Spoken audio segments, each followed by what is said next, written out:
ra làm hôn mê và lòng var man su và râu châu tu cần sẽ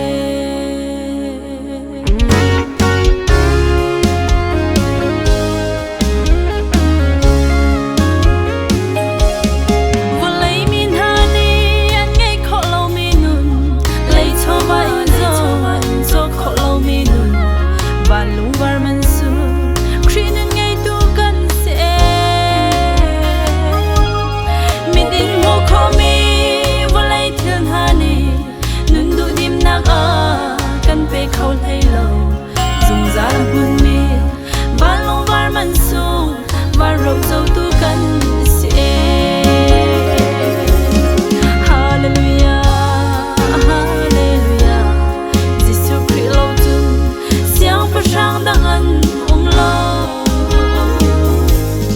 Giêsu Christ lâu dun boy đang ăn lâu ama long hi bia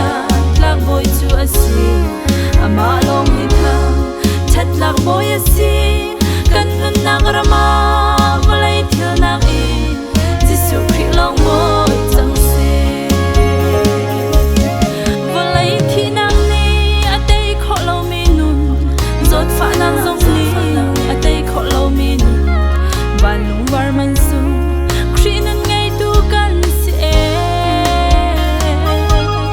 deriang nang lo hi valay chila am hun mi thil zai man a lo dùng ra làm hun mi van long var man su van râu dâu tu cần sẽ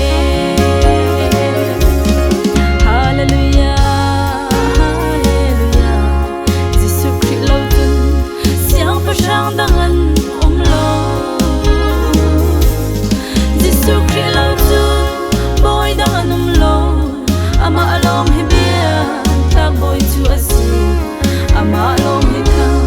chat lạc boy asi kan ngân nang rama valay thiêu nang in Giêsu Christ long boy chẳng se